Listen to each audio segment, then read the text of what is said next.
எடுத்துட்டு வரேன். ஒரு நிமிஷம் ஒரு நிமிஷம். விசிபிளா?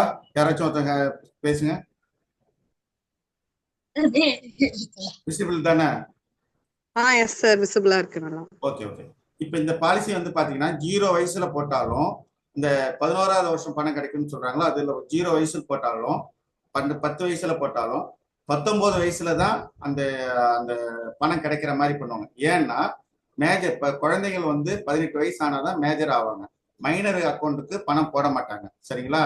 அதனால 19 வயசுல இருந்து ஆயுள் முழுவதும் வாழ்வு கால பயன் கிடைக்கும். எப்படி கிடைக்குதுன்னு பாருங்க.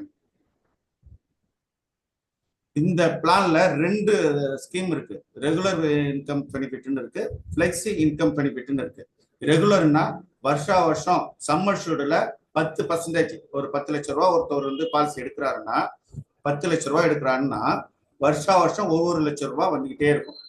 சரிங்களா? 10 லட்சம் ரூபாய் பாலிசி ஒருத்தர் எடுக்கிறாரு. அவருக்கு பாத்தீங்கன்னா கரெக்டா 10 எத்தனை வருஷம் கட்டுவாரு? 10 வருஷம் தான் கட்டுறாருன்னா 13வது வருஷம் வந்து ஒவ்வொரு வருஷமா வந்துகிட்டே இருக்கும். அதான் ரெகுலர் ஸ்கீம். ஃபிளெக்ஸி ஸ்கீம்னா ஃபிளெக்ஸி இன்கம் பெனிஃபிட்னா இந்த பணத்தை எல்லாத்தையும் சேர்த்து ஒரே இடத்துல வச்சிருவாங்க. அந்த 10 வருஷம் கட்டுற பணத்தை எடுத்து வச்சிருவாங்க. ஒவ்வொரு வருஷம் கூட வரக்கூடிய அமௌண்ட்டை 5.5% வட்டி போட்டு அப்படியே கூட்டு வட்டி போட்டு அந்த அமௌண்ட் ஏறிக்கிட்டே இருக்கும். அது எப்படி வருதுன்னு பின்னாடி பார்க்கலாம். ஓகேங்களா?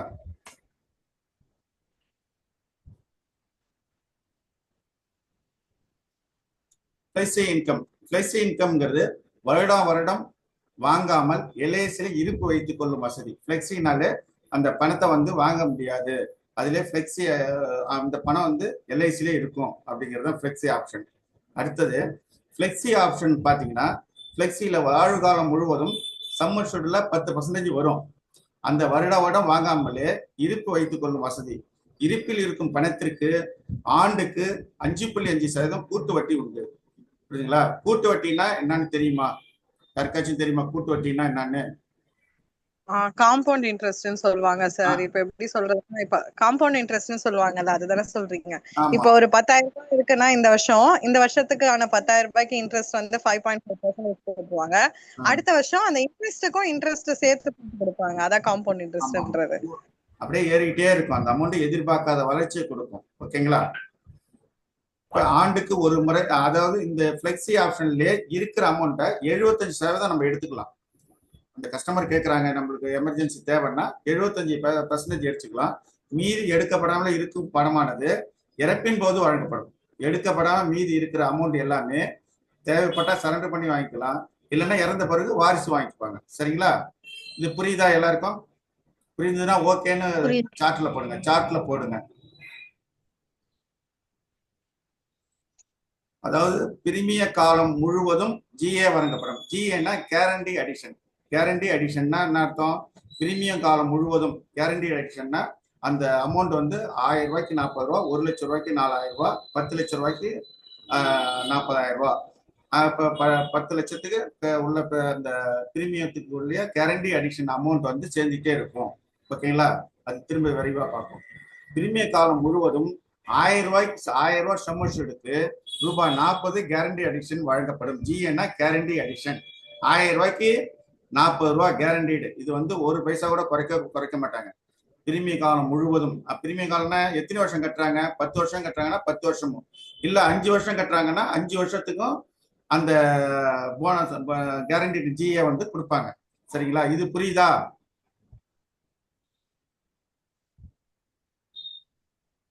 புரியுதா உங்களுக்கு? சொல்லுங்க, யாரோ ஒருத்தவங்க அட்மிட் பண்ணி பேசுங்க. எஸ் சார், புரியுது சார். புரியுதுங்களா? அதாவது பிரீமியம் செலுத்தப்பட்ட ஆண்டுகளுக்கு மட்டுமே கேரண்டி அடிஷன் கொடுக்கும். நம்ம பட்ட சொல்லிடக்கூடாது 20 வருஷம் வரைக்கும் நீங்க கட்டிட்டு இருக்கீங்க, 20 வருஷம் வரைக்கும் கேரண்டி அடிஷன் உண்டு. அதே சமயத்துல 20 வருஷம் கட்டுற பணத்தை 5 வருஷம் நான் பணம் கட்டிக்கிறேன் அப்படின்னா 5 வருஷத்துக்கு தான் கேரண்டி அடிஷன் கிடைக்கும்.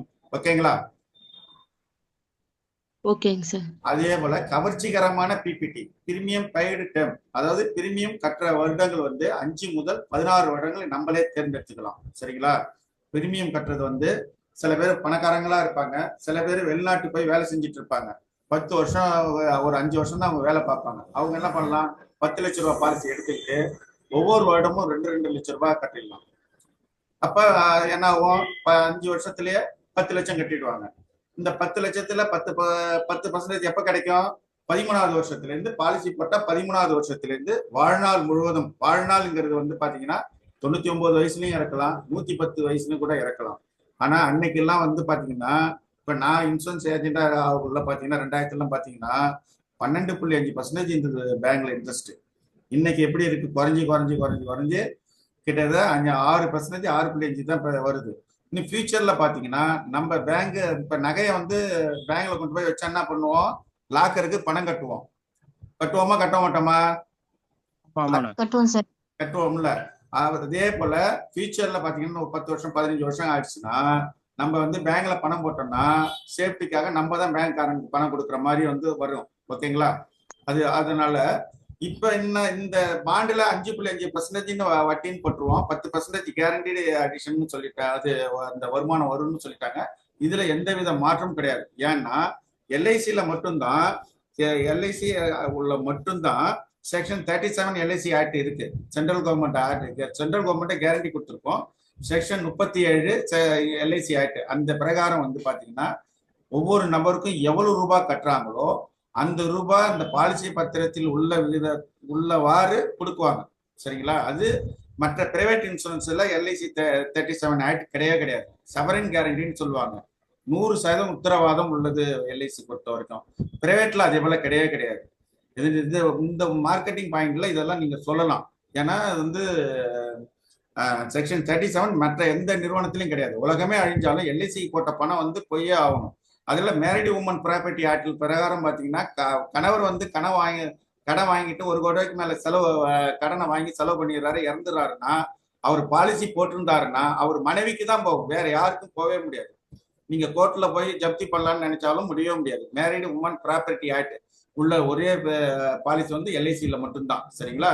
அடுத்து நம்ம இந்த சப்ஜெக்டை பத்தி பேசுவோம். பிரீமியம் கட்டுறது வந்து நீங்களே சூஸ் பண்ணிக்கலாம். 5 வருடம் முதல் 5 வருடம் முதல் 16 வருடங்கள் வரை பணம் கட்டலாம். சரிங்களா? அடுத்தது பாத்தீங்கன்னா 5 வருஷம் பணம் கட்டினா 11வது வருஷத்துக்கு இன்கம் ஸ்டார்ட் ஆகும். சரிங்களா? ஆனா 5 வருஷம் பிரீமியம் கட்டினீங்கன்னா 10% தான் கமிஷன் கிடைக்கும். சரிங்களா? 5 வருஷம் பணம் கட்டுறீங்க, 5 வருஷம் பணம் கட்டினீங்கன்னா 10% தான் கமிஷன் கிடைக்கும். ஆனா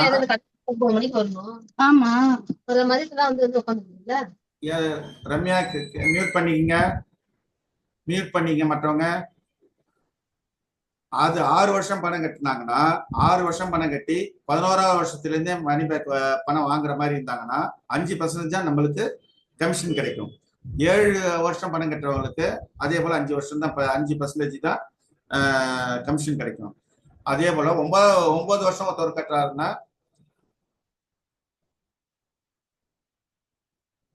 9 வருஷம் கட்டுறாங்கன்னா 9 வருஷம் கட்டுறாங்கன்னா இன்கம் ஸ்டார்டிங் வந்து 12வது வருஷத்துல இருந்து அது ஆரம்பிக்கும்.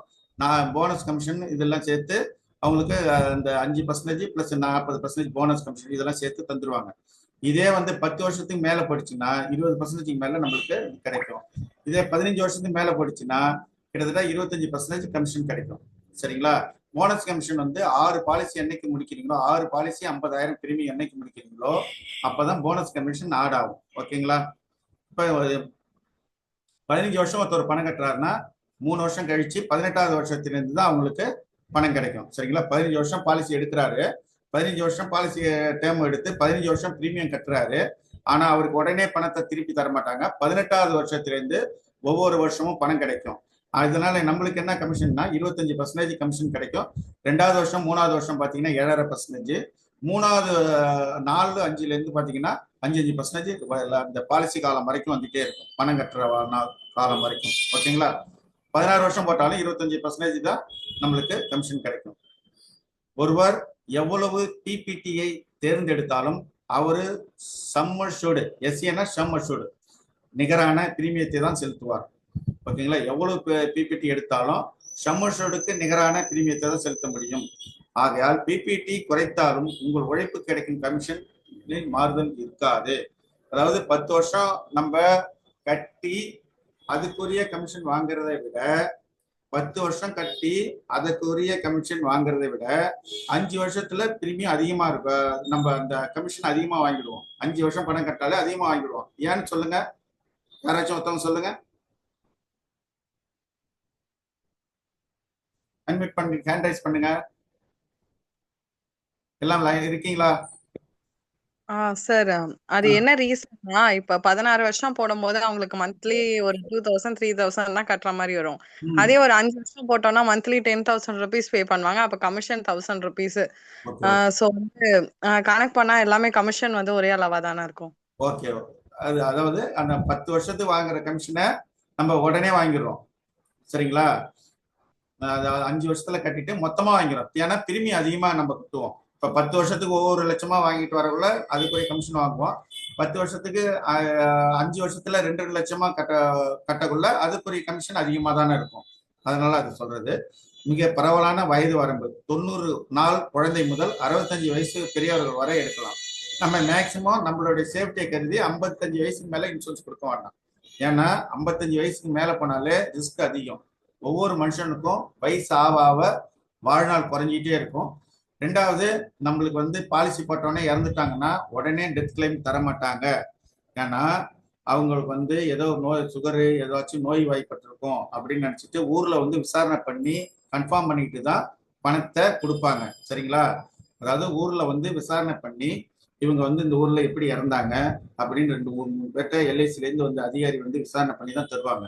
அதனால கூடுமான வரைக்கும் நல்லவங்களா பார்த்து போடுங்க. அதே போல வெளியில இருந்து இருக்காங்க, வெளியூர்ல இருக்காங்க, அவங்க போன் மூலமா பாலிசி போடுறாங்க அப்படின்னு சொல்லிட்டு அவங்க கையெழுத்தை போட்டு நம்ம போட்டுட்டோம்னா என்ன ஆகும்னா, நாளைக்கு ஃபியூச்சர்ல அவங்க லோன் எடுக்க போகல இந்த கையெழுத்து மாற்றம் இருக்கிறது தெரிய வரும். ஓகேங்களா? ரெண்டாவது, அவங்க வந்து எந்த தொழில் செய்யறாங்க, என்ன வேலை செய்யறாங்கிறத நம்ம இந்த ஃபார்ம் 300ல கரெக்டா கொடுத்துடணும். அதே போல ஃபேமிலியில யார் யார் வந்து எத்தனை வயசுல, அப்பா வயசு, அம்மா வயசு, குழந்தை வயசு, மனைவி வயசு, இதெல்லாம் கரெக்டா கொடுத்துருங்க. ஒரு தடவை வந்து ஒரு நபருக்கு பாலிசி கொடுத்துட்டோம்னா ரெக்கார்டு நம்ம கையில வச்சுக்கணும். எப்படி வச்சுக்கணும்னா, Aadhaar card, PAN card, bank passbook, photo எல்லாத்தையும் ஒரு போட்டோ எடுத்து மெயில் அனுப்பிவிட்டு விடுங்க. அது பட்டு அது மெயிலுக்கு வச்சு 100 வருஷம்னாலும் மெயிலில் இருக்கும். ஓகேங்களா? அதனால வந்து அந்த ஒருத்தர் கஸ்டமர்கிட்ட ஒரு ஆதார் கார்டு வாங்கினீங்கன்னா அப்படியே சென்ட் பண்ணி நம்ம மெயிலுக்கு நம்மளே அனுப்பி வச்சுக்கிட்டோம்னா என்னைக்கு வேணாலும் எடுத்துக்கலாம். அல்லது ஜெராக்ஸ் போட்டு வீட்டில் வச்சுக்கோங்க. கைட் வெயிட் எல்லாம் பார்த்தீங்கன்னா அடுத்த வருஷம் அதே நம்பர் இன்னொரு பாலிசி போடுவார். அப்போ கைட் வெயிட் மாறிடும். சரிங்களா? அப்போ வந்து ரைட் வெயிட் எங்க இருக்குன்னு தேடிட்டு இருக்கணும். ஆபீஸ்ல போய் நம்ம கேட்கணும், அது எவ்வளவு ரைட் வெயிட் என்ன அப்படின்னு கேட்கணும். அதிகாரிகள் ஒத்துழைச்சாதான் தருவாங்க, அவங்க கொடுக்கணும்னு அவசியம் கிடையாது. அதனால நம்ம எப்போ போட்டாலும் ஒரு கஸ்டமர் 165 64 கிலோ எடைன்னு போட்டுட்டோம்னா கடைசி வரைக்கும் அதுதான் போடணும். ஏன்னா 6 மாசத்துக்கு மேல பாலிசி போட்டுச்சுனாலே பாலிசி ரிவைவல் பண்ணக்குள்ள ரைட் வெயிட் கண்டிப்பா போடணும். மாற்றி போட்டுட்டோம்னா நாளைக்கு ரிஸ்க் ஆச்சுன்னா பணம் கிடைக்கிறது சிரமம். ஓகேங்களா? இந்த பாலிசியை பத்தி பாத்தீங்கன்னா 90 நாள் குழந்தை முதல் 65 வயசு உள்ள பெரியவர் வரைக்கும் கொடுக்கலாம். பாத்துக்கலாம். அது எப்படின்னா 60 வயசு மேல பண்ணா ஸ்பெஷல் மெடிக்கல் வரும், அது ஆபீஸ்ல பாத்துப்பாங்க. எல்ஐசில மெடிக்கலுக்கு வந்து நம்ம பைசா கட்ட வேண்டிய அவசியமே கிடையாது. சரிங்களா? எல்ஐசில மெடிக்கல் எடுக்கிறதுக்கு நம்ம பணம் கட்ட வேண்டிய அவசியமே கிடையாது. ஆனா பார்ட்டி ஒத்துழைக்கணும். ஏன்னா இங்க லோக்கல்ல 10 லட்சம் வரைக்கும் இங்க லோக்கல்ல இருக்கிற டாக்டர்கிட்ட கையெழுத்து வாங்கி பாலிசி போடலாம். 10 லட்சத்துக்கு மேல போச்சுன்னா சிதம்பரம் போய் லேப்ல பிளட், யூரின், மலம் எல்லாத்தையும் செக் பண்ணி டிவிஷனல் ஆஃபீஸ் போய் டிவிஷனல் ஆஃபீஸில் வந்து பார்த்தீங்கன்னா டாக்டர் கன்சிடர் பண்ணி ஓகேன்னு சொன்னாதான் கொடுப்பாங்க. அதே போல் இந்த நாம்ஸ் எல்லாம், மற்ற நாம்ஸ் எல்லாம் அதான் 50,000 ரூபாய்க்கு மேலே போச்சுன்னா பேன் கார்டு வேணும், 1,00,000 ரூபாய்க்கு மேலே போச்சுன்னா பேங்க் பாஸ்புக்கு, ஸ்டேட்மெண்ட் தேவைப்படும். ஓகேங்களா? அடுத்தது போலாமா? இப்ப 8 வயசுல இருந்து 65 வயசு வரைக்கும் கொடுக்கலாம். ரொம்ப, ஏன்னா இது வந்து டக்குன்னு உங்களுக்கு புரியாது. ஏன்னா முத நடத்துறதால உங்களுக்கு புரியாது. அதனால நீங்க சிம்பிளா நான் சொல்லி தந்துட்டு போயிடுறேன். திரும்ப இன்னொரு தடையும் நம்ம நடத்தலாம். இது வந்து சாரை வந்து நடத்துறேன்னு சொல்லியிருக்காரு. சரிங்களா? அடுத்தது போயிடலாம். ஒரு குழந்தைக்கு வயசு 8, அவங்க வந்து என்ன செய்யறாங்க, 5 வருஷம் தான் பணம் கட்டுறாங்க.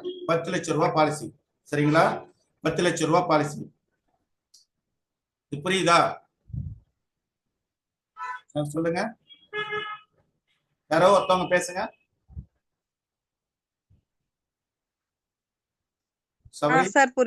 புரியுதுங்களா? அடுத்த போலாமா? ஏன்னா நான் வந்து தனியா பேசுறது வந்து எனக்கு எப்படி இருக்குன்னா, ஒரு கண்ணை கட்டி காட்டுல விட்ட மாதிரி இருக்கு. யாராச்சும் ஒருத்தவங்க எனக்கு சப்போர்ட் பண்ணுங்க. அடுத்தது, பாத்தீங்க 8 வயசு குழந்தை 5 வருஷம் பணம் கட்டுறாங்க, 10 லட்சம் ரூபாய் பாலிசி, கேரண்டி அடிஷன் 2 லட்சம் ரூபாய். சரிங்களா? இன்கம் பெனிஃபிட் 18வது வயசுல இருந்து வருது. இன்கம் பெனிஃபிட் அமௌண்ட் வந்து 1 லட்சம் ரூபாய். இப்ப கேரண்டி அடிஷன்ங்கிறது 10 லட்சம் ரூபாய் பாலிசிக்கு 5 லட்சம் ரூபாய். பாத்தீங்கன்னா ஒரு வருஷத்துக்கு எவ்வளவு பண்றாங்க? 5 லட்சம். ஒரு வருஷத்துக்கு 2 லட்சம், 10 லட்சம் வந்து கட்டிடுறாங்க. இவங்க 10 லட்சம் கட்டிட்டு அந்த குழந்தையோடைய இப்ப 8 வயசு தான் எடுக்கிறாங்க. 8 வயசு எடுக்கிறாங்கன்னா 8 5 13 வயசு வரைக்கும் பணத்தை கட்டுவாங்க.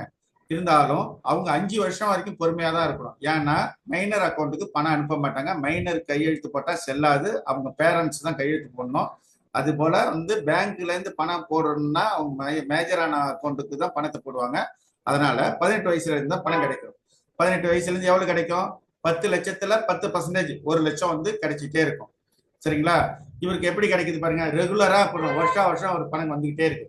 அப்ப 19வது வயசு 1 லட்சம் வந்துருது, 20வது வருஷம் 1 லட்சம், அப்ப 2 லட்சம் வாங்கிறாரு. 21வது வருஷம் 1 லட்சம் வந்து வாங்கிடுவாரு, அப்ப 3 லட்சம் ஆயிடுது. 25ல பாத்தீங்கன்னா அப்படியே கண்டினியூவா போட்டிருக்காங்க. இது வந்து புரிதலுக்காக இதே போல பிபிடி தயார் பண்ணி வச்சிருக்காங்க.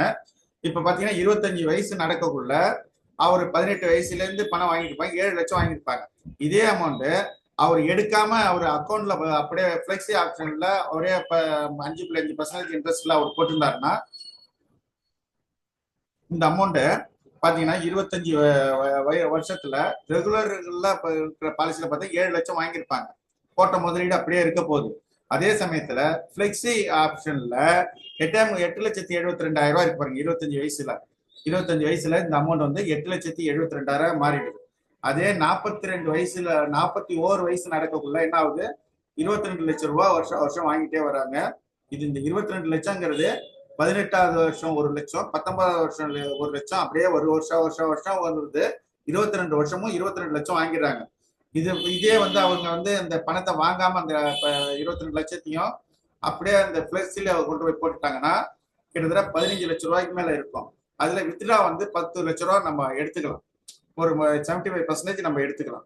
சரிங்களா? இதே வந்து பாத்தீங்கன்னா 76 வயசு வரைக்கும் அந்த குழந்தை இருந்துச்சுன்னா அவர் ரெகுலர் பெனிஃபிட் பாத்தீங்கன்னா இன்கம் பெனிஃபிட், ஐபிங்கிறது இன்கம் பெனிஃபிட் ஏண்டுன்னு அர்த்தம்.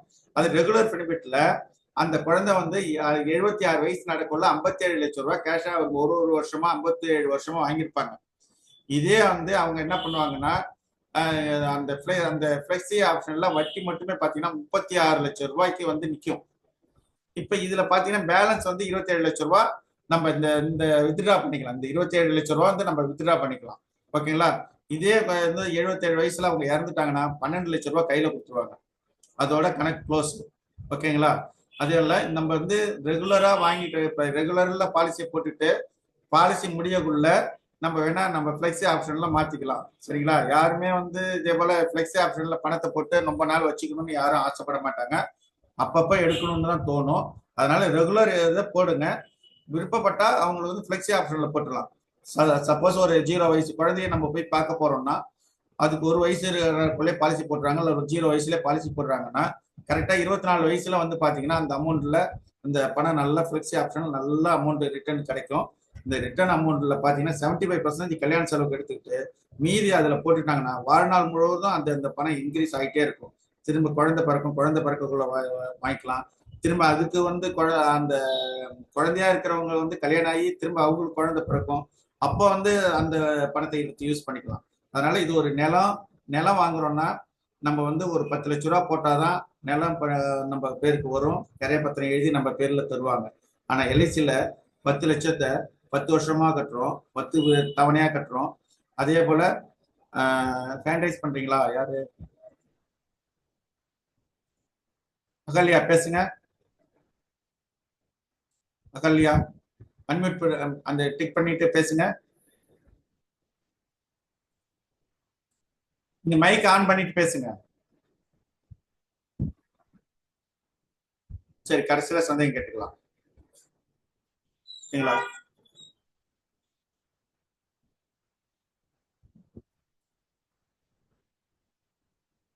அதனால வந்து என்ன சொல்ல வந்தேன்னு தெரியல, என்ன பேசுனேன் இடையில ஹேண்ட்ரைஸ் பண்ணோன்னே அதை மறந்துட்டேன். இப்ப வந்து பாத்தீங்கன்னா எல்லாம் வீடியோல வந்துருங்க. ஒரு இப்ப இன்னும் முடிச்சிடலாம் சீக்கிரம். எல்லாம் வீடியோல வாங்க.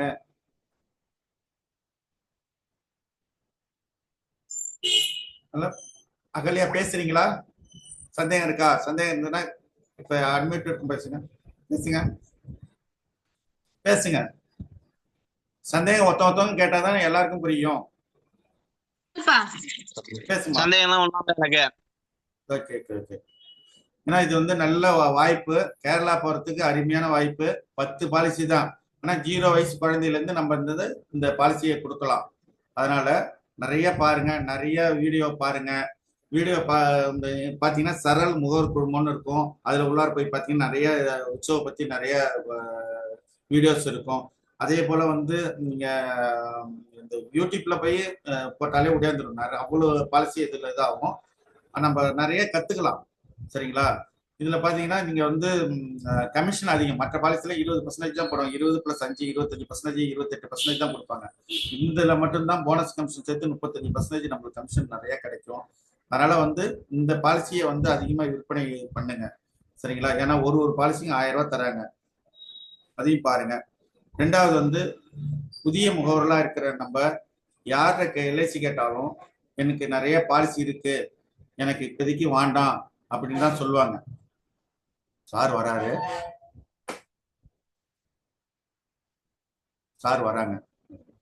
அதனால எல்லாருமே வந்து பாலிசி இருக்குன்னு தான் சொல்லுவாங்க. நம்ம என்ன செய்யணும்னா அந்த பாலிசியை வந்து வாங்கி, அந்த பாலிசி குழந்தை பாலிசியா இருந்ததுன்னா பிரீமியம் வைவர் பெனிஃபிட் இருக்கான்னு கேளுங்க.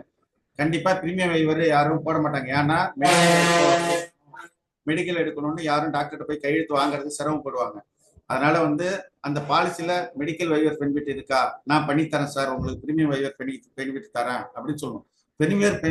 பிரீமியம் வைவர் பெனிஃபிட்னா என்னன்னு கேட்டாங்கன்னா, அப்பா வந்து குழந்தைக்காக பணம் கட்டிட்டு இருக்காரு. திடீர்னு அவர் கேஸ் ஏதாவது இறந்துட்டாங்கன்னா பிரீமியம் கட்ட வேண்டிய தேவையில்லை. அப்பா கட்ட வேண்டிய பணத்தை எல்ஐசியை கட்டிட்டு இருந்து அந்த 25 அந்த குழந்தைக்கு 24 வயசு 25 வயசு அந்த பாலிசி முடியக்குள்ள அந்த மெச்சூரிட்டி அமௌண்ட் திருப்பி தந்துடுவாங்க. சரிங்களா? அதனால நீங்க பிரீமியம் வைவர் உங்க பாலிசியில இல்லைங்க, நீங்க சேருங்க அப்படின்னு சொன்னா உங்க மேல நம்பிக்கை வரும். நம்பிக்கை வந்துட்டாலே ஆட்டோமேட்டிக்கா நம்மளுக்கு வந்து பாலிசி கொடுப்பாங்க. சரிங்களா? சார் வந்திருக்காருன்னு நினைக்கிறேன். சார் வணக்கம், வெல்கம் சார். சௌரிநாதன் சார்.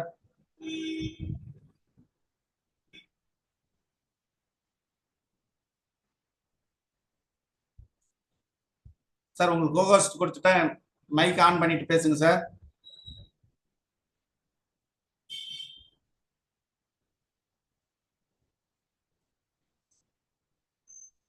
சார் இருந்தாரு சார், மைக் ஆன் பண்ணிக்கங்க சார், நீங்களே பண்ணிக்கலாம் சார்.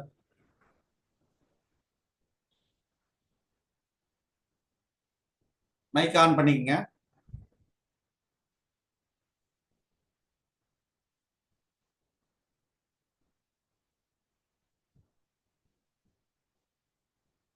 சார் மைக் ஆன் பண்ணீங்க.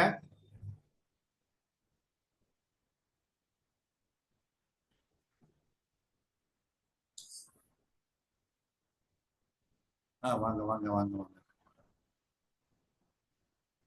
சார், மைக் ஆன் பண்ணீங்க சார். டிஎம் வந்திருக்காரு உள்ளார.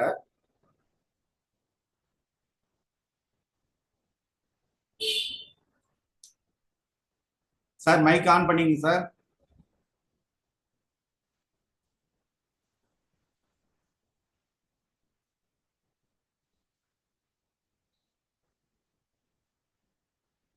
ஒரு நிமிஷம் நண்பர்களே, கொஞ்சம் வெயிட் பண்ணுங்க. சார் வராங்க. சார் இப்ப பேச போறாங்க. சார் வீடியோ ஆன் பண்ணிக்கிறீங்களா சார்? சார் பேசுங்க சார். சார் வணக்கம், சொல்லுங்க சார். DM sir.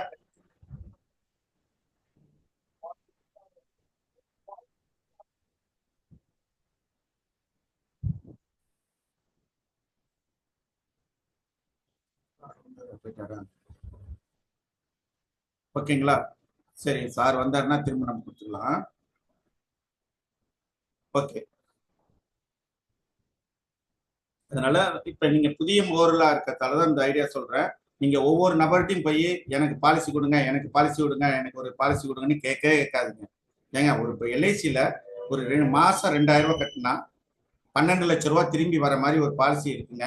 யாராச்சும் உங்களுக்கு தெரிஞ்சவங்க யாராச்சும் ஒரு ஆளை காட்டுங்க, யாராச்சும் சொல்லி விடுங்க அப்படின்னு சொல்லுங்க. அப்படி சொன்னா என்ன கேட்பாங்க, என்ன சொல்லுவாங்க சொல்லுங்க பார்ப்போம். யாராச்சும் ஹேண்ட் ரைஸ் பண்ணி பேசுங்க. எல்ஐசியில இப்ப சௌரிட்ட நான் பேசுறேன். எல்ஐசியில சௌரி வணக்கம். வணக்கம். வந்து ஒரு இப்ப எல்ஐசியில வந்து பாத்தீங்கன்னா மெச்சூரிட்டி அமௌண்ட் 12 லட்சம் வர மாதிரி ஒரு பாலிசி இருக்குங்க. மாசம் வந்து 2000 கட்டினா போதும். சும்மா ஒரு 10 வருஷம் இல்ல 15 வருஷம் கட்டினா போதும். மெச்சூரிட்டி நல்ல அமௌண்ட் கிடைக்குது, 12 லட்சம் ரூபாய்க்கு மேல கிடைக்குது. நல்லா ரெண்டு பேரை பார்த்து சொல்லுங்க அப்படின்னு நான் சொன்னா நீங்க என்ன சொல்லுவீங்க? நம்மளுக்கும் சேர்த்து போடலாமா என்னன்னு கேட்பாங்கண்ணா. Very good. அப்ப நம்ம வந்து இன்னொரு நபர்கிட்ட போய் கேட்க உள்ள நம்ம சரி அவங்க போடுறத நம்மளே இந்த பாலிசி போடலாமே அப்படின்னு ஒரு இது வரும். அதே போல நம்ம டக்குன்னு அவர்கிட்டே இந்த பாலிசி பத்தி சொல்லலாம். அதே சொல்லக்குள்ள அவரும் இது விருப்பப்பட்டு வாங்கி பாத்தீங்களா. அதனால எல்லாம் மியூட் பண்ணிக்கங்க. அதனால அது மாதிரி பாருங்க.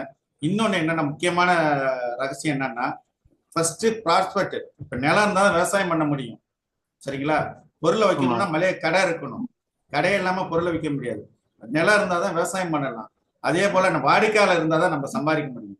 வாடிக்கையாளர் எப்படி வருவாரு, சட்டை போட்டு வருவாரா, சட்டை போடாம வருவாரா, சைக்கிள்ல வர்றாரா, வேன்ல வர்றாரான்னு நம்மளுக்கு தெரியாது. வாய்ப்பாளர் யாருக்கும் தெரியாது.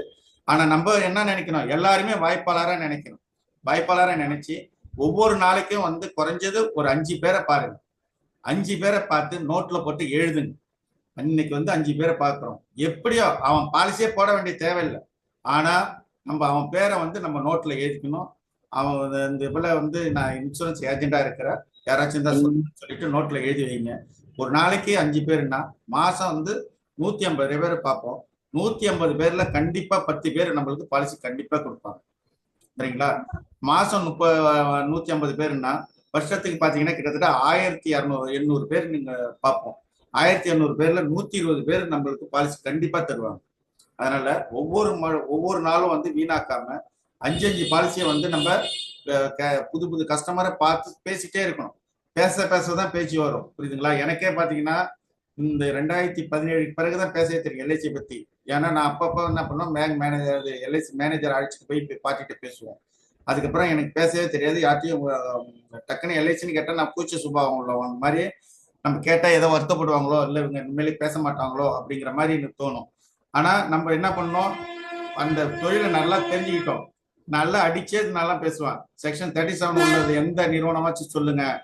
எந்த தனியார் நிறுவனம்லாம் பாத்தீங்கன்னா என்னைக்கு பூட்டுறானே யாருக்குமே தெரியாது.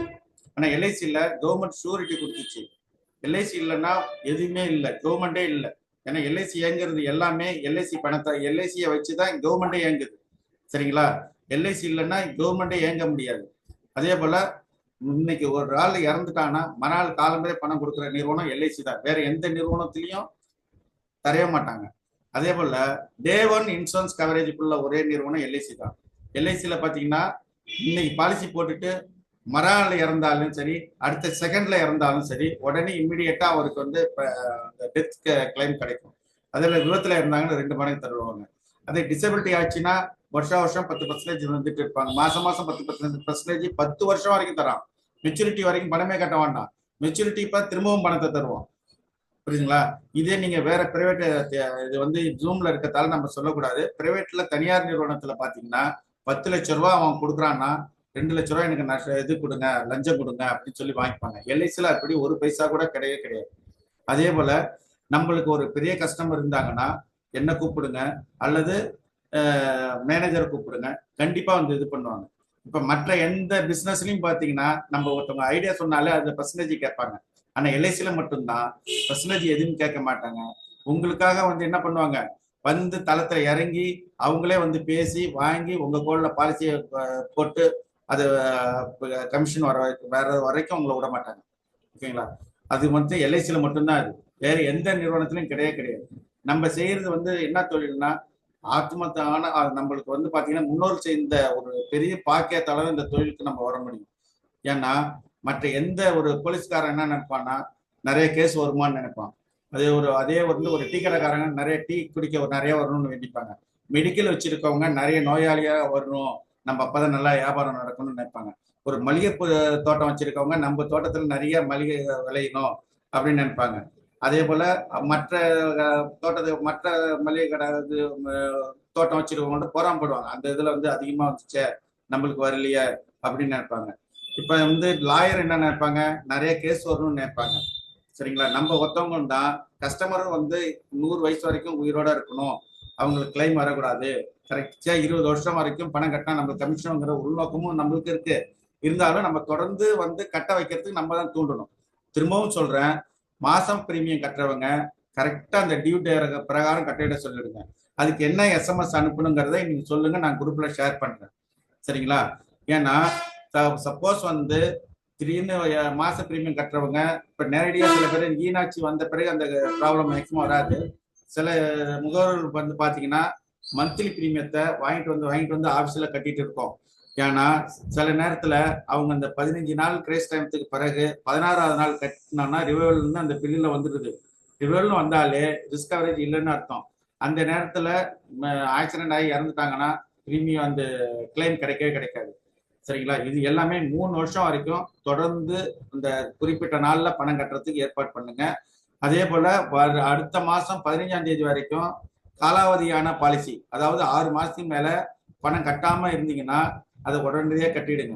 ஏன்னா அது வந்து இப்ப தாமத கட்டணத்துல சலுகை கொடுக்குறாங்க. அதனால அதுக்குள்ள ஃபார்ம்ல கையெழுத்து வாங்கி ஆதார் கார்டு எல்லாம் வாங்கி முக்கியமா ஒரு உடல் தகுதி நல்லா இருக்கான்னு பாத்துங்க. சரிங்களா? அதெல்லாம் பார்த்து வந்து இந்த பாலிசியை புதுப்பிச்சிங்க. மேக்சிமம் வந்து என்னை பொறுத்த வரைக்கும் நீங்க 6 மாசத்துக்கு ஒரு தடையோ வருஷத்துக்கு ஒரு தடையோ கட்டுறதுதான் கஸ்டமருக்கு நல்லது. பிரீமியம் கம்மியா இருக்கும். மாசம் கட்டக்குள்ள பிரீமியம் நம்ம அதிகமா தான் 5% அதிகமா தான் பிரீமியம் கட்டுற மாதிரி இருக்கும். அதே 6 மாசத்துக்கு ஒரு தடவை கட்டக்குள்ள நம்மளுக்கு வந்து அந்த பிரீமியம் கட்டுறதுலேயே ஒரு 1000 ரூபாய் 1500 ரூபாய் நம்மளுக்கு லாபம் கிடைக்கும். நமக்குங்கிறத விட கஸ்டமருக்கு. சரிங்களா? கஸ்டமருக்கு 1000 500 1000 2000 வந்து மிச்சமா இருக்கும். அதனால ஏர்லியா கொடுத்துருங்க. ஏர்லியா கொடுக்கல என்ன நல்லதுன்னா, இப்ப இந்த மாசம் வந்து இன்னைக்கு என்ன தேதி 11, போன மாசம் 12ஆம் தேதியில இருந்து பணம் கட்ட ஆரம்பிச்சிடலாம். இந்த மாசம் பிரீமியம் இன்னைக்கு கட்டணும்னு வச்சுங்களேன். இன்னைக்கு கட்டுற மாதிரி இருந்ததுன்னா இங்க போன மாசம் 11ஆம் தேதியும் பணம் கட்டலாம், அடுத்த மாசம் 10ஆம் தேதி வரைக்கும் இந்த பணம் கட்டலாம். சரிங்களா? அதனால 30 இதுல ஒரு 30 நாள், போன மாசம் ஒரு 20 நாள், அடுத்த மாசத்துல ஒரு 10 நாள், கிட்டத்தட்ட 70 நாளுக்கு வரைக்கும் நம்மளுக்கு சலுகை காலம் இருக்கும். நீங்க 15 நாளைக்கு ஒரு தடவை போடக்குள்ள என்ன ஆகும், அது மந்த்லி மோடு போடக்குள்ள 15 நாள் தான் கிரெடிட் டைம் கொடுப்பாங்க. 16ஆம் நாள்ல இன்கேஸ் எது ரிஸ்க்னாலும் பிரச்சனை. ரெண்டாவது, அந்த பேங்க் அக்கௌண்ட்ல பணம் இல்லை அப்படின்னாலே எல்ஐசி ஆஃபீஸ்ல டைரக்டா போய் கட்டக்குள்ள பெனால்ட்டி போடுவாங்க. 125 ரூபா பெனால்ட்டி போடுவாங்க. 125 ரூபா பெனால்ட்டி போடக்குள்ள என்ன ஆகும்னா, அந்த எக்ஸஸா பணம் நம்ம கட்டுற மாதிரி இருக்கும், தாமத கட்டணமும் சேர்த்து கட்டுற மாதிரி இருக்கும். பிளஸ் வந்து இன்னொன்னு என்ன ஆகும், 125 பெனால்ட்டி வந்ததுன்னா அதோட விடாது, பேங்க்காரன் ஒரு இந்த பேங்க் அக்கௌண்ட்டுக்காக ஒரு மினிமம் சார்ஜ் எடுத்துருவாங்க. அதனால கஸ்டமர்கிட்ட விழிப்பா இருங்க. எல்லாருக்கும் மெசேஜை போடுங்க. ஒரு தடவை பாலிசி கொடுத்த பிறகு அந்த பில்லுல கொண்டு போய் பில்லுல இருக்கிற என்னென்ன இருக்குங்கிறது ரிவைவல் ஆயிருக்குன்னு பிராங்கா சொல்லிடுங்க. ஏன்னா நாளைக்கு அவங்க இறந்துட்டா கூட அவங்க குடும்பத்தில் உள்ளவங்க கேட்க மாட்டாங்க. சரிங்களா? அதே மாதிரி சில்லறை பாக்கி எவ்வளவு குறைஞ்சாலும் கரெக்டா அந்த பைசாவை கொடுத்துட்டு வாங்க. அது நம்மளுக்கு வந்து அதெல்லாம் வந்து ரெக்கார்ட் ஆகும். நம்மளுக்கு எப்படி ஒரு ஏடிஎம்ல போய் பிரைவேட் ஏடிஎம்ல எல்லாம் போனீங்கன்னா ஸ்டார் போட்டுருவோம், 2 ஸ்டார் போடுறீங்களா, 3 ஸ்டார் போடுறீங்களா, 5 ஸ்டார் போடுறீங்களான்னு. ஆனா நம்ம வந்து அதுல 2 ஸ்டார் 3 ஸ்டார் போடுவோம். அது ரிவ்யூன்னு பேர் சொல்லுவாங்க, எவ்வளவு வருது அப்படின்னு. கம்பெனி எத்தனை பேர் வந்து இதை லைக் பண்றாங்க அப்படிங்கிற மாதிரி. நம்ம போஸ்டர் எல்லாம் போடுற லைக் போடுறாங்களா, அதே போல நம்ம வந்து கஸ்டமரோட என்ன உறவுல வச்சிருக்கோமோ அப்பதான் நம்மளுக்கு நல்ல இது கிடைக்கும். ஏன்னா இந்த பயிர் வந்து எல்ஐசிங்கிறது, இந்த பயிர் வந்து நம்ம இருக்கிற வரைக்கும் வருமானத்தை தரும், நம்மளுடைய சந்ததிக்கும் வருமானத்தை தரும், அதோடைய சந்ததிக்கும் வருமானத்தை தரும். உலகத்திலேயே அடுத்த தலைமுறைக்கு வருமானம் தரக்கூடிய ஒரே தொழில் எல்ஐசி முகவர் தொழில் தான். புரியுதுங்களா? அதே போல நம்மளுடைய வருமானம் வந்து நிரந்தரமா இருக்குன்னா நிறைய கஸ்டமரை பார்க்கணும். புரியுதுங்களா? நிறைய கஸ்டமரை பாருங்க, நிறைய படிங்க. இந்த இதெல்லாம் வந்து சர்க்குலர் தேவைன்னா சர்க்குலர் நான் குரூப்ல போடுறேன், நல்லா பாருங்க. சரிங்களா? அதனால என்னுடைய கம்ப்ளீட் ரிக்வெஸ்ட் என்னன்னா, டெய்லி 5 பேரை பாருங்க. பாலிசி இல்லைனாலும் பரவாயில்ல. நம்ம வந்து இப்ப வாட்டர் டேங்க், இந்த வாட்டர் பாட்டில் விற்கிறவங்க பாத்தீங்கன்னா பஸ் ஏறிட்டே இருப்பான். ஒரு பஸ்ல வந்து வாங்கலாங்கிறதால சோகம் அடைஞ்சு அவன் வீட்டுக்கு வந்து போறது கிடையாது, அடுத்த பஸ்ஸை பார்ப்பான். அதனால இவங்க இல்லைன்னா நம்ம நம்ம கிராமத்துல இருக்கிறோம்னா கிராமத்துல உள்ள அத்தனை பேர்ட்டையும் நம்ம கேட்டுடணும். கேட்டுட்டா கிராமத்துல யாராச்சும் ஒருத்தவங்க இறந்தா கூட நம்மளுக்கு வந்து நம்ம பேரை சொல்லுவாங்க, அன்னைக்கு வந்து இவர் வந்து கேட்டாரு, நம்ம பாலிசி போடல, ஆகா நம்ம ஏமாந்துட்டோமோ அப்படிங்கிற ஒரு பயம் வரும். அதே சமயத்துல நீங்க யாருக்கோ ஒருத்தர் பாலிசி போட்டு அந்த இறப்புக்கு போக உங்களுக்கு ராஜ மரியாதையா கொடுப்பாங்க. ஓகேங்களா? இப்போ இந்த தொழில் நல்லா இருக்கிறதால தான் நானே 24 வருஷமா இன்சூரன்ஸ் ஏஜென்டா இருக்கேன். உதாரணமா சொன்னீங்கன்னா நம்மளுடைய கிளை மேலாளர் வந்து பாத்தீங்கன்னா பண்ருட்டி பகுதியை சேர்ந்தவர். அவரு நம்மளாட்டம் எல்ஐசி முகவராக தான் இருந்து இந்த ஃபீல்டுக்கு வந்திருக்காரு. பரீட்சை எழுதி பாஸ் ஆகி வளர்ச்சி அதிகாராகி இன்னைக்கு பிரான்ச் மேனேஜரா நம்ம ஊருக்கு வந்திருக்காரு. இவர் அப்படியே பதவி உயர் பெற்றுக்கிட்டே போவாங்க. நம்ம நல்ல வணிகம் செஞ்சோம்னா இதுலயே வந்து நம்ம வந்து பரீட்சை எழுதி அடுத்த எக்ஸாம் எழுதி அதுல பாஸ் பண்ணிட்டோம்னா அதிகாரியா போயிடலாம். ஓகேங்களா? அதே போல நிறைய வாய்ப்புகள் நிறைய இருக்கு. சரிங்களா? அதை நம்ம பயன்படுத்திக்கிறது நம்மளுடைய இதுதான். அதனால நீங்க இன்னையிலேருந்து என்ன பண்றீங்கன்னா இந்த பாலிசிக்குன்னு ஒரு நோட்டை போடுங்க, ப்ராஸ்பஸ்க்குன்னு ஒரு நோட்டை போடுங்க. பாலிசி போட்டவங்க எல்லாம் என்ன பண்றீங்கன்னா அதுக்கு ஒரு நோட்டை போடுங்க. Policy number, serial number, date, பாலிசிதாரர் பெயர், அவருடைய முகவரி, அடுத்தது வந்து பாத்தீங்கன்னா அவருடைய மொபைல் நம்பர், ஹைட் வெயிட், உயரம், எடை, இது போட்டுங்க. அவருடைய premium monthly Moda, half yearly Moda, quarterly மோடான்னு போடுங்க. லாஸ்ட்ல வந்து எவ்வளவு பிரீமியம் போட்டுடுங்க, இதெல்லாம் போட்டுங்க. அதே போல முக்கியமா இன்னொன்று என்னன்னா இதுல பாத்தீங்கன்னா எம்சிஏ ஏஜென்ட் இருக்கீங்க, ஆர்சிஏ ஏஜென்ட் இருக்கீங்க, நார்மல் ஏஜென்ட் இருக்கீங்க. எல்லாருக்கும் சொல்றக்கூடிய ஒரே இது என்னன்னா ஒவ்வொரு மாசமும் நீங்க எவ்வளவு கமிஷன் வாங்குறீங்கிறத நோட்டு போட்டு எழுதுங்க. நோட்டு போட்டு எழுதுனீங்கன்னா தான் உங்களுக்கு வந்து நம்ம நல்ல பிசினஸ் பண்றோமா இல்லையாங்கிறது தெரியும். இப்ப எனக்கெல்லாம் பாத்தீங்கன்னா வருஷத்துக்கு ஒரு 15 லட்சம் இல்ல 20 லட்சம் வரும். ஒரு வருஷம் கம்மியாச்சுனாலே நம்ம வந்து சரியா வேலை செய்யலன்னு அர்த்தம். சரிங்களா? இந்த ஆர்சிஏ எம்சிஏ ஏஜென்ட்டுக்கெல்லாம் அவங்களுக்கு உள்ளிய கமிஷன் வாங்கியிருக்கணும். வாங்கினாதான் அந்த ஸ்டைபண்ட் வரும். அதனால நம்ம கடைசியில பாத்தீங்கன்னா கணக்கு பண்ணக்குள்ள ரிவைவலுக்கு இந்த மாசம் கொடுத்த பாலிசி மறாவது மாசம் ரிவைவல் பிரீமியம் கட்டுவாங்க. ரினியூவல் பிரீமியம் கட்டக்குள்ள அதுக்குரிய கமிஷன் வரும். அதெல்லாம் கால்குலேஷன் பண்ணி நம்மளுக்கு அதுக்குரிய பணம் இருக்கா, சப்போஸ் வந்து பாத்தீங்கன்னா 100-200 பஞ்சாலும் அந்த அமௌண்ட் வராது. அதனால நம்ம அந்த நோட்டை போட்டு எழுதுங்க. ஃபர்ஸ்ட் ப்ராஸ்பெக்ட் வாய்ப்பாளருக்குன்னு ஒரு நோட்டை போடுங்க. ரெண்டாவது வந்து நம்ம கஸ்டமர் வந்து யாரு பாலிசி எடுத்திருக்காங்களோ அவங்க பாலிசி நம்பர், டேட்டா பத்தி இதெல்லாம் போட்டு ஒரு நோட்டு போடுங்க.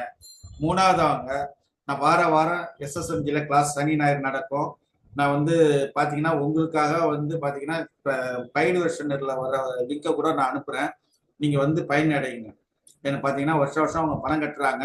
இந்தியா ஃபுல்லா உள்ள ஏஜென்ட்டுகள்லாம் முகவர்கள்லாம் அதுல வந்து கலந்துப்பாங்க. இருந்தாலும் நீங்க புது ஏஜென்ட்டுங்கிறதால நீங்க பணம் கட்ட வேண்டிய தேவையில்லை. நீங்க வந்து சனிக்கிழமை பாத்தீங்கன்னா அருமையான பயிற்சி வகுப்பு இருக்கு. நீங்க உங்களுக்கு வேணும்னா என்கிட்ட சொல்லுங்க, நான் குரூப்ல ஷேர் பண்றேன். வேற யாருக்கும் ஷேர் கொடுக்காதீங்க. ஏன்னா கிட்டத்தட்ட 400-500 பேர் வந்து கிளாஸ் அட்டன் பண்ணுவாங்க. நீங்களும் அந்த வகுப்பு கவனிங்க. சரிங்களா? இந்த மாதிரி நீங்க வந்து நிறைய நம்ம அப்டேட்ல இருந்தாதான் என் வாய்ப்பாளர் கேட்கிற கேள்விக்கு பதில் சொல்ல முடியும். சரிங்களா? நம்மளே எதை ஆட்டோமேட்டிக்கா பதில் வந்துடும். நிறைய கத்துக்கிட்டோம்னா ஆட்டோமேட்டிக்கா நம்மளுக்கு நிறைய படிச்சாலே நிறைய கத்துக்கிட்டாலே நம்ம வந்து பயம் போயிடும். சரிங்களா? நம்ம சாதாரண நிறுவனத்துல வந்து வேலை செய்யல, கிட்டத்தட்ட 55 லட்சம் கோடி உள்ள நிறுவனத்துல நம்ம வேலை செய்யணும். சரிங்களா? அதனால வந்து நம்ம நெஞ்ச நிமித்து சொல்லலாம். ஏன்னா இந்த மாதிரி பெரிய நிறுவனத்துல நம்ம வேலை செய்யறோம். அப்படி இருக்கோல நம்மளும் டிப்டாப்பா போடணும், ஷூ போட்டு போகணும், நல்ல நீட்டா போட்டு கரெக்டா பேசுனீங்கன்னா கண்டிப்பா பாலிசி கிடைக்கும். உங்களுக்கு ஏதாவது இந்த பாலிசியில ஏதாவது சந்தேகம் இருந்ததுன்னா என்கிட்ட கேளுங்க, ஹேண்ட் பண்ணி கேளுங்க. சரிங்களா? கேளுங்க. வேற சந்தேகம் இருந்ததுன்னா கேளுங்க, நான் அன்மியூட் பண்ணிட்டு பேச சொல்றேன். வேற யாராச்சும் கேள்வி கேட்குறீங்களா? உங்களுக்கு ஏதாச்சும் ஃபீல்டுல ஏதாச்சும் சந்தேகம் வருது, இது போல இருந்தது, பாலிசி தர மாட்டாங்கிறாங்க அப்படின்னா சந்தேகம் கேளுங்க. மணிகண்டன், உங்களுக்கு சந்தேகமே வரலையா? மணிகண்டன், ஹரிராம், அப்படியே மைக் ஆன்ல தான் இருக்கும், நீங்களே எடுத்துட்டு பேசலாமே. ஹரிராம் சந்தேகம் இல்ல. சரி சரி சரி சரி. பாருங்க, நிறைய மார்க்கெட்ல பண்ணுங்க. இந்த நேரத்துல இதே போல நம்ம வாரம் வியாழன் அல்லது புதன்கிழமை கிளாஸ் வைக்கலாம்னா ஒரு மெசேஜை போடுங்க. எல்லாருமே நம்ம ரெகுலரா கத்துப்போம். நானும் கத்துக்கிறேன், நீங்களும் கத்துக்கலாம். சரிங்களா? என்னன்னு சொல்லுங்க, உங்க ஐடியா சொல்லுங்க. வேற ஒருத்தவங்க பண்ணி பேசுங்க. கரிராம் வார வாரம் நடத்தலாமா? கரிராம் ரங்கநாதமூர்த்தி சொல்லுங்க, வார வாரம் நடத்தலாமா? வார வாரம் நடத்துங்க. இந்த மீட்டிங் தான் யூஸ்ஃபுல்லான மீட்டிங்கா இருக்கு. ஆமா, மத்த மீட்டிங் விட கண்டிப்பா. ஏன்னா அது வந்து கொஞ்சமா நம்ம தெரிஞ்சுக்கிட்டாதான் நம்மளுக்கும் அவ்வளவு இது கிடைக்கும். நான் அடுத்த வாரம் வந்து ஜீவன் லக்ஷயா பாலிசியை பத்தி நான் சொல்லித்தரேன், சரிங்களா? அதே போல உங்களுக்கு வந்து இந்த சரவணண்ணா வணக்கம் அண்ணா. சரவணண்ணா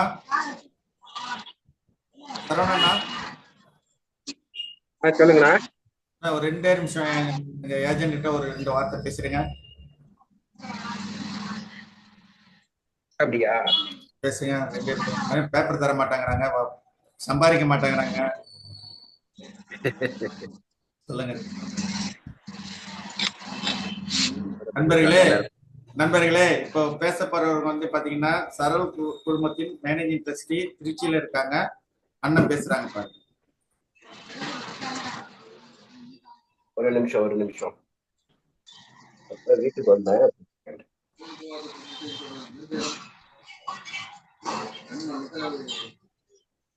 சார் வந்து திருச்சியில இருக்கிறாங்க. திருச்சியில அவங்களும் இன்சூரன்ஸ் அட்வைசர் தான்.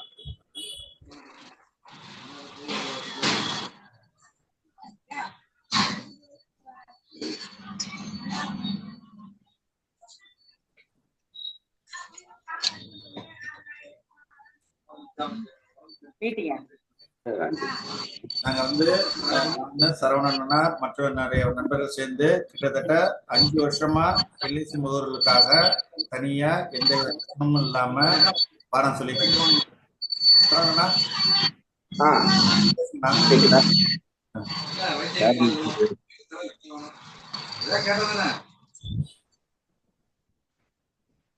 பேசுங்கண்ணா. ஓகே, நண்பர்கள் எல்லாருக்கும் வணக்கம். பேசுறது கேக்குதா? கிளியரா கேக்குதுண்ணா. ஓகே, எல்லாருமே உங்களோட ஏஜென்ட்ஸ் தானே? ஆமா ஆமா ஆமா. ஓ சரி, சிறப்பு. நண்பர்கள் எல்லாருக்கும் நான் என்ன தெரிஞ்சிருக்கா என்னன்னு தெரியல. ஏற்கனவே நான் 2-3 தடவை பேசி இருக்கிறேன். ஓகே, இது எல்ஐசி முகவாண்மை பண்ண வந்து சொன்னாங்க யாருமே சம்பாதிக்க மாட்டேங்கிறாங்க அப்படின்ட்டு. ஆக்சுவலி உண்மை என்ன அப்படின்னு கேட்டீங்கன்னா, எப்பவுமே சொல்ற ஒரு விஷயம்தான். எல்ஐசி முகவாண்மை தொழில் அப்படிங்கிறது வந்து ஒரு ஒரு அட்சய பாத்திரம்னு சொல்லலாம். இந்த அட்சய பாத்திரம் அப்படிங்கிறது வந்து நமக்கு வந்து எவ்வளோ வருமானம் வரணும் அப்படிங்கிறது வந்து வேற யார் கையிலுமே கிடையாது, நம்ம கையில தான் இருக்கு. நம்ம தான் அதை தீர்மானிக்கணும். நம்ம எவ்வளவு தேவைப்படுது. இப்போ இந்த மாசத்துக்கு வந்துட்டு எனக்கு ஒரு 10,000 ரூபா வேணும் அப்படின்னா நம்ம 10,000 ரூபான்னு எழுதிக்கிட்டோம்னா 10,000 ரூபா கொடுக்கும் அந்த அட்சய பாத்திரம். எனக்கு 1 லட்சம் வேணும் அப்படின்னு எழுதிக்கிட்டோம்னா 1 லட்சம் கொடுக்கும். ஸோ அந்த லிமிட் வந்து 1 கோடி ரூபா எனக்கு ஒரு மாசம் வேணும் அப்படின்னு நினைச்சோம்னா கூட 1 கோடி ரூபா கிடைக்கும். இது எல்லாமே கொடுக்கக்கூடிய ஒரு அட்சய பாத்திரம் தான் இந்த எல்ஐசி முகவாண்மை தொழில் அப்படிங்கிறது. அது மட்டும் இல்லாம பாத்தீங்கன்னா இதுல உள்ள தொடர் வருமானம் அப்படிங்கிறது கேரண்டீடா ஒரு முகவரோட அவருடைய போட்டிருக்க பாலிசியில அந்த கடைசி பிரீமியம் கட்டுற வரைக்கும் நமக்கு வந்து அந்த ரெகுலர் இன்கம் வந்து வந்துட்டு இருக்கும். அது ஒரு பெரிய விஷயம். அதுவும் வந்து கேரண்டீடா வந்துட்டு இருக்கக்கூடிய ஒரு விஷயம். ஒவ்வொரு பிளானை பொறுத்த வரைக்கும் கேரண்டீடா வந்துட்டு இருக்க ஒரு விஷயம். இதெல்லாம் எப்படி செய்யணும் அப்படிங்கிறதுக்கு தான் நிறைய ஐடியாஸ் வந்து இப்ப ராஜேந்திரனால கொடுத்துட்டு இருக்காங்க. நம்ம வந்து நிறைய மீட்டிங்ல எல்லாம் நம்ம சொல்லி கொடுத்துட்டு இருக்கோம். முதல் விஷயம் என்னன்னா, நமக்கு என்ன வேணும் அப்படிங்கிறத நீங்க மனசுல நினைங்க. மனசுல நினைக்கிறப்போ நிறைய விஷயங்கள் சொல்லுவாங்க. ஒரு ஆள் மனசுல வந்து நினைச்சு பாருங்க, இது வந்து நான் செய்யணும். அதுக்கு முன்னாடி நான் என்ன சொல்றேன், நமக்கு இது தேவையா அப்படின்னு பாருங்க. ஏன்னா வருமானம் அப்படிங்கிறது முதல்ல தேவையா அப்படின்னு பாருங்க.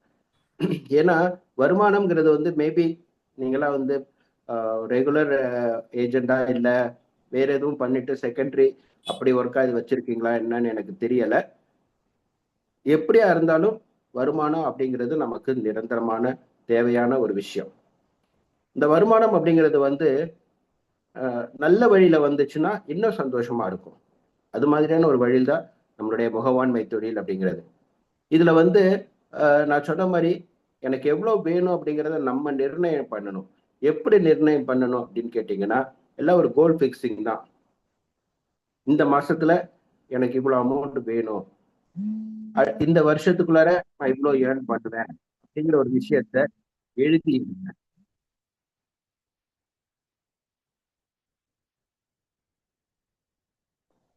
எழுதி எடுத்துட்டு முதல்ல அதை வந்து ஒரு ஒரு என்ன சொல்றேன்னா ஒரு பேப்பர்ல எழுதுங்க. முதல்ல ஒரு பேப்பர்ல எழுதி பாருங்க நமக்கு அப்படின்னுட்டு. அதை திரும்ப திரும்ப யோசிக்கிறதுனாலயே வந்து பிரபஞ்சம் என்ன பண்ணும் அப்படின்னு கேட்டீங்கன்னா, இதெல்லாம் வந்து சும்மா ஜஸ்ட் ஒரு வாய் வார்த்தைக்காக நான் சொல்ற விஷயம் இல்லை. நிறைய பேர் அனுபவபூர்வமா செஞ்சிருக்கிற விஷயம், இன்க்ளூடிங் மைசெல்ஃப். முதல்ல நம்ம என்ன வேணுங்கிறத தீர்மானம் பண்ணிட்டு அதுக்கப்புறம் நீங்க வந்து ஃபீல்டுக்கு போனீங்கன்னா ஆட்டோமேட்டிக்கா இந்த பிரபஞ்சம் வந்து நமக்கு வேண்டிய தேவையானதை கொண்டு வந்து கொடுக்கும், கிளைண்ட்டை கொண்டு வந்து கொடுக்கும். ரொம்ப ஈஸியான ஒரு ஜாப், நம்ம செய்ய வேண்டிய ஒரு ஜாப். ரெண்டாவது வந்து பாத்தீங்கன்னா, இந்த செய்யறதுனால யாருக்காவது ஒரு கஷ்டம் அப்படின்னு நினைச்சீங்கன்னா அதுதான் கிடையாது. இந்த தொழில் செய்யறதுனால முகவரான நமக்கும் எந்த கஷ்டமும் கிடையாது, லாபம் தான். அதே கிளையண்ட்டுக்கு எந்த கஷ்டமும் கிடையாது, நஷ்டமும் கிடையாது, லாபம் தான்.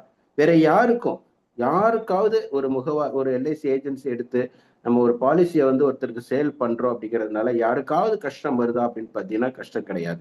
எல்லோருக்குமே ப்ராஃபிட், எல்லாருக்குமே ஒரு நல்ல ஒரு விஷயம், ஒரு ஆனந்தம் கொடுக்கக்கூடிய ஒரு விஷயம் அப்படின்னு பாத்தீங்கன்னா நம்ம செய்யற தொழில். இந்த தொழிலை வந்து உண்மையிலேயே நேசிச்சு செஞ்சு பாருங்களேன், ரொம்ப ரொம்ப சந்தோஷமா இருக்கும். ஒன்றும் இல்லை, இன்னைக்கு வந்து நான் ஒரு கிளைண்ட்ட போனேன், அண்ணன்ட்ட கூட சொல்லலை, இன்னைக்கு சும்மா ஒரு கிளைண்ட்ட போனேன். என்னோட பழைய கிளைண்ட் தான் அவங்க. அவங்கள்ட்ட போயிட்டு நான் போய் பார்த்து பேசும்போதே ஃபர்ஸ்ட் ஸ்டார்ட் பண்ணும்போதே அவங்க எனக்கு தெரிஞ்சவங்க தான். அதனால வந்துட்டு போனதுமே என்ன பாலிசி போடலான்னா அப்படின்னு சொல்லி கேட்டாங்க. உங்களுக்கு வந்து நான் என்ன சொல்றேன்னா ஒரு கேஸ் ஸ்டடி மாதிரி இருக்கட்டுமே அப்படிங்கிறதுக்காக இந்த விஷயத்த நான் சொல்றேன். அவங்க வந்து என்ன சொன்னாங்கன்னா, இந்த மாதிரி என்ன பாலிசி போடலாமாமா அப்படின்னு சொல்லி கேட்டாங்க. எனக்கு ரொம்ப தெரிஞ்சவங்க, அதனால வந்து கொஞ்சம் பழக்கம் இருக்கவங்க அப்படிங்கிறதுனால நான் அவங்களுக்கு இப்போ வந்து 6 மாசத்துக்கு முன்னாடி குழந்தை பிறந்திருக்கு, பொன் குழந்தை. ஸோ பொன் குழந்தை பிறந்த உடனே நான் போய் பார்த்துட்டு வந்தேன். அப்போ சொல்லிட்டு வந்தேன், இது மாதிரி வந்து பொன் குழந்தையோட எதிர்காலத்துக்கு நீங்க இப்பயே ஸ்டார்ட் பண்ணணும் சேமிக்கிறதுக்கு அப்படின்னு சொல்லிட்டு வந்தேன். இப்போ ஒரு 6 மாசத்துக்கு அப்புறம் இப்போ போயிட்டு திரும்பி என்ன பண்ணலாம் அப்படின்னு சொல்லி கேட்கறதுக்காக போயிருந்தோம். வாங்க மாமா அப்படின்னு கூப்பிட்டு இருந்தாங்க. போனேன். போயிட்டு நான் அவங்கள்ட்ட பேசினது, போனதுமே கேட்டாங்க என்ன பாலிசி போடலாம், எவ்வளவு போடலாம் அப்படின்னு. நான் அதை பத்தி எதுவுமே நான் சொல்லலை. நான் சொல்றத ஒரு மெத்தடா நீங்க வச்சுக்கிட்டு கூட ட்ரை பண்ணி பாருங்க.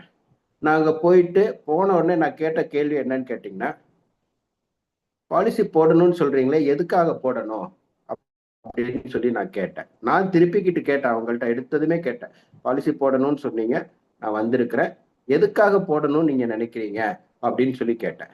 அவங்க என்ன சொன்னாங்கன்னா, ஒரு செகண்ட் யோசிச்சுட்டு, உண்மையிலே அவங்கள்ட்ட சரியான ஆன்சர் இல்லை. அதாவது காமனா எல்லாம் சொல்லுவாங்கல்ல, ஒரு குழந்தை பிறந்தா ஒரு எல்ஐசி பாலிசி போட்டு வச்சுக்கணும், நம்ம லைஃபுக்கு எல்ஐசி பாலிசி போட்டு வச்சுட்டா நல்லது அப்படிங்கிற மாதிரி ஒரு காமன் வார்த்தை இருக்கு இல்லையா, அந்த ஒரு ஐடியா தான் அவங்களுக்கு இருந்துச்சு. அப்போ நான் வந்து கேட்ட உடனே அவங்க அதையும் யோசிச்சுட்டு அப்படியே யோசிச்சுட்டு என்ன சொன்னாங்கன்னா, இல்ல ஒரு பாலிசின்னு போட்டு வச்சுக்கிட்டா பின்னாடி நமக்கு யூஸ் ஆகும்ல, எதுக்கோ ஒரு விஷயத்துக்கு உதவியா இருக்கும்ல, அதுக்காக நான் போட்டுக்கணும் அப்படின்னு சொல்லி சொன்னாங்க. நான் என்ன சொன்னேன், அந்த மாதிரி நீங்க பாலிசி போடாதீங்க, தயவு செஞ்சு போட வேண்டாம் அப்படின்னு சொல்லிட்டேன். சொல்லிட்டு அடுத்து நான் சொன்னேன், உங்களுக்கு பாலிசி பண்ணணும் அப்படின்னா அது என்ன தேவை அப்படிங்கிறத நீங்க தான் நிர்ணயம் பண்ணணும். உங்களுக்கு வருங்காலத்துல எதுக்கெல்லாம் பணம் தேவைப்படுது நீங்க சொல்லுங்க அப்படின்னு. எப்பவுமே கஸ்டமர்கிட்ட போயிட்டு நம்ம வந்து பாலிசி கொடுங்க, இந்த பாலிசி போடுங்க, அந்த பாலிசி போடுங்க அப்படின்னு கேட்டு அவங்க பாலிசி போடுறது, இந்த பிளான்ல நல்லா இருக்கும், அந்த பிளான்ல நல்லா இருக்கும் அப்படி சொல்லி நம்ம கேட்கறது, அது ஒரு மெத்தடு. பட் அது ரொம்ப காலத்துக்கு யூஸ் ஆகாது. நமக்கு அதுல வந்து தோல்வி நிறைய இருக்கும். அந்த தோல்வி வந்துருச்சுன்னா நம்ம வந்து கஷ்டப்பட்டு தோண்டு போயிடுவோம். ஸோ அதுக்காக நம்ம என்ன சொல்றோம் அப்படின்னா, கொஞ்சம் மெத்தடை மாத்தி பாருங்க.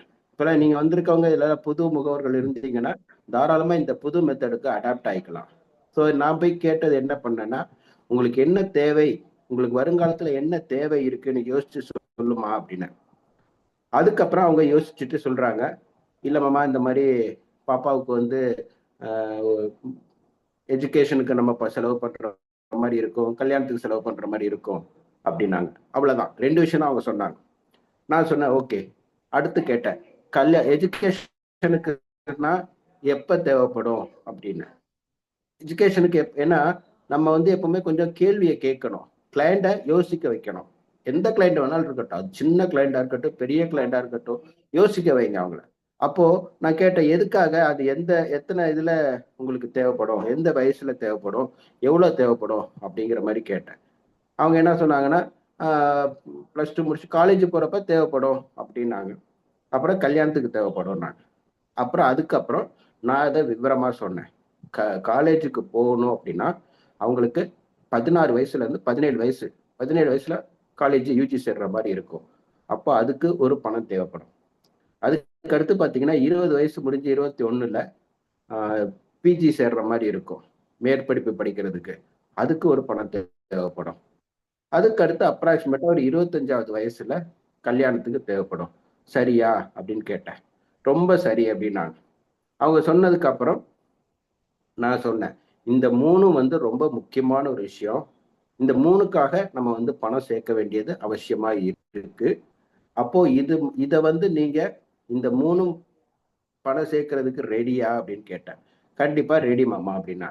ஏன் சொல்றேன் அப்படின்னா, இந்த மெத்தட்ல யூஸ் பண்ணும்போது அவங்களுக்கு வந்து என்ன ஆகுதுன்னா, ஒரு நோக்கம் வந்துருது. ஸோ நம்ம பணம் வந்து இதுக்காக தான் சேர்த்துட்டு வரோம், இந்த பாலிசி இதுக்காக தான் போட்டிருக்கிறோம் அப்படிங்கிற ஒரு நோக்கம் வந்துருச்சு அப்படின்னா அந்த பாலிசியை எளிதா வாங்கிடலாம் ஒண்ணு.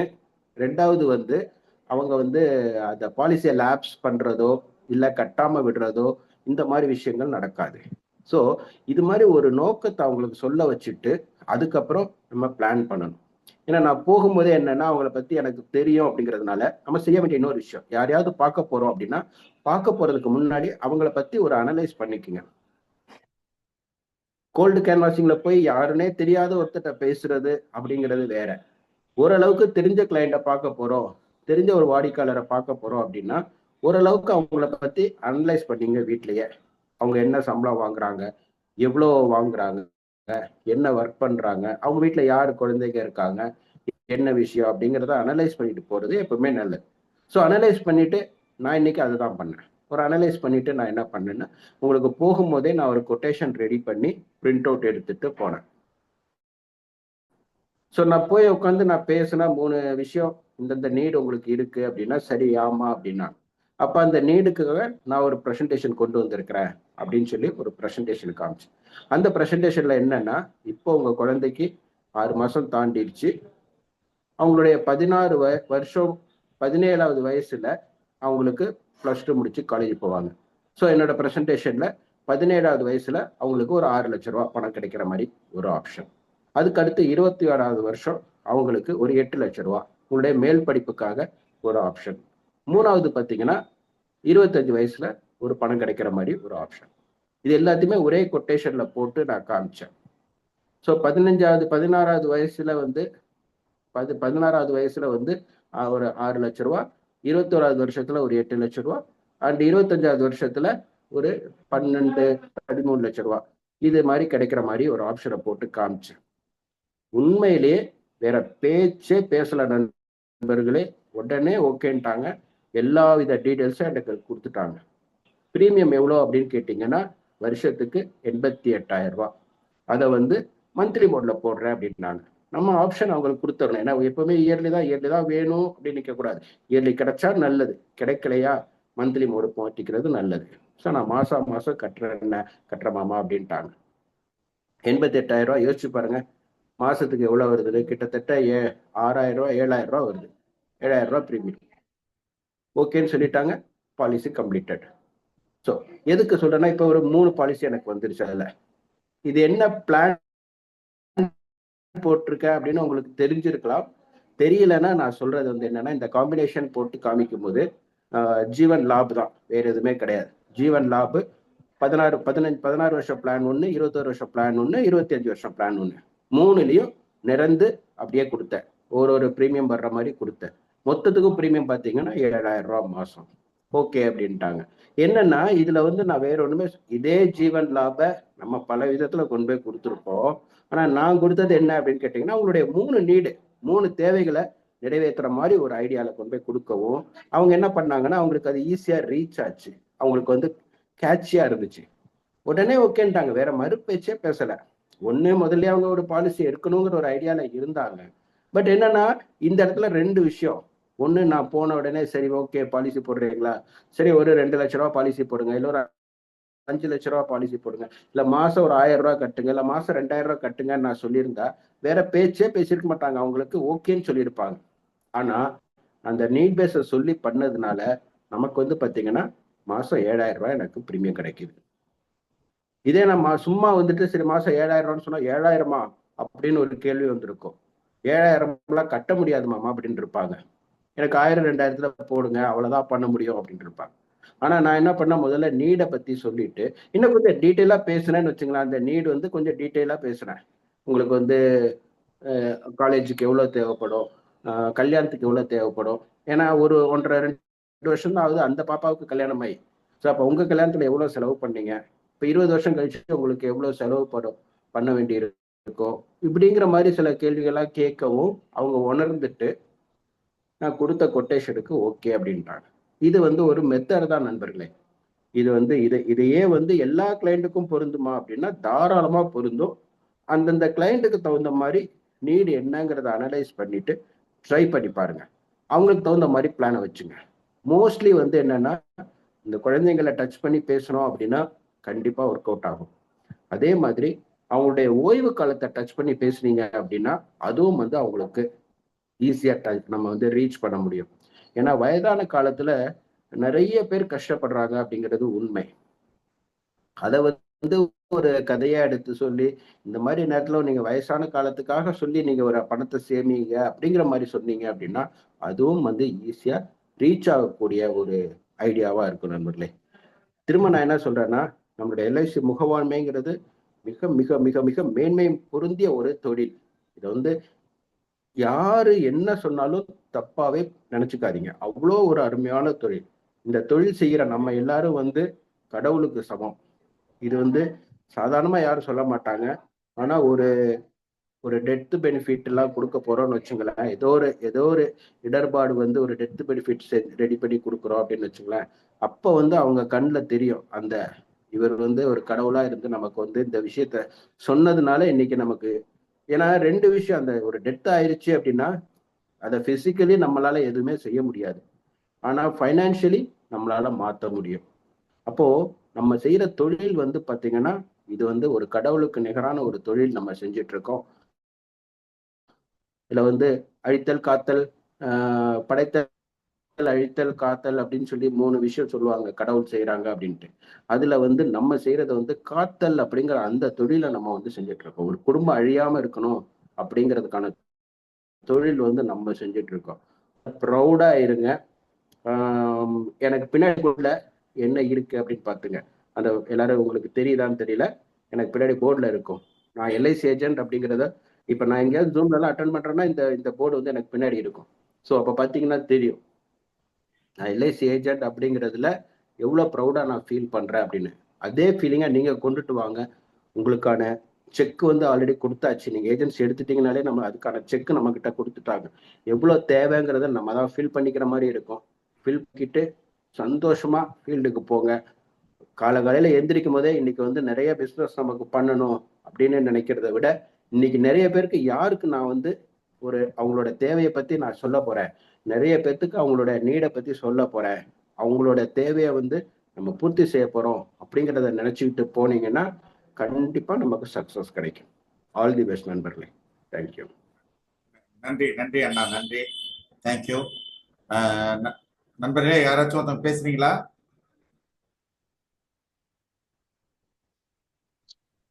சார் அருமையான விளக்கம் சொன்னாங்க. சாருக்கு மிக மிக நன்றியை தெரிவித்துக் கொள்கிறேன். இதை ஏற்பாடு செய்து தந்த ராஜேந்திரன் ஐயாவுக்கும் ரொம்ப நன்றியை தெரிவித்துக் கொள்கிறேன். ரொம்ப சந்தோஷம், மகிழ்ச்சி. நன்றி, வணக்கம் சார். Okay okay. எல்லாம் சீக்கிரம் கத்துக்கிட்டதை ஃபீல்ட்ல போய் பேசுங்க. பேச தான் பேச்சு வரும். நாளைக்கு சந்திப்போம் நண்பர்களே. நாளைக்கு பேப்பரோட வாங்க ஆபீஸுக்கு. நன்றி. இன்று நிகழ்ச்சி கலந்து கொண்ட அனைவருக்கும் நன்றி கூறி விடைபெறுகிறேன். நன்றி, வணக்கம்.